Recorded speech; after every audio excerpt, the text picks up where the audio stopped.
Hi viewers, wonderful to see you again and welcome to the weekly wrap-up video. So, looking back to the key events we've seen this week.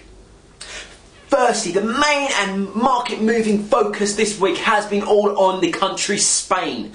Now, there's been a lot of market speculation amongst participants today, not even just today, the whole week. So whether or not Spain are to take a full-fledged bailout, just given the country's state, etc.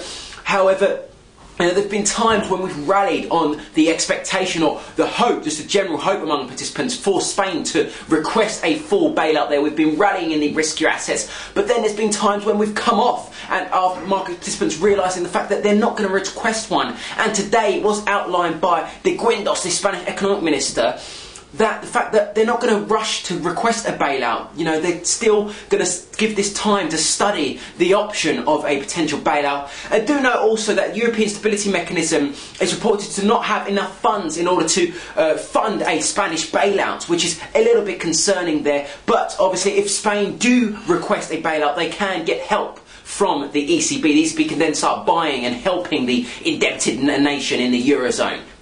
So other than that, guys, as I said, that has been the main focus this week then.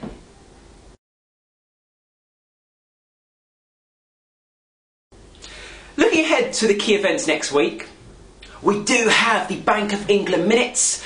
Not expect to be such a risk event, to be totally honest. As I said, we're not really expecting any movement from the Bank of England in terms of rates or their APF, their asset purchase facility, until November time. That is the general consensus, where markets are forecasting a boost in their quantitative easing of around 50 billion. That is the expectation for now.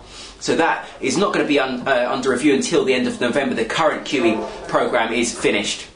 Elsewhere, we'll see the Chinese trade balance data.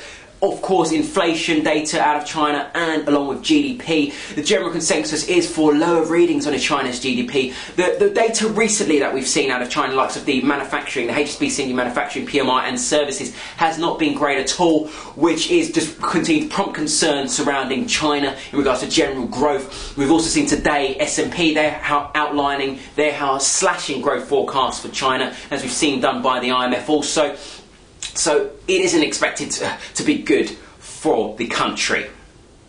Other than that, guys, that is pretty much it. I hope you've had a wonderful trading week. Thank you very much and have a splendid weekend.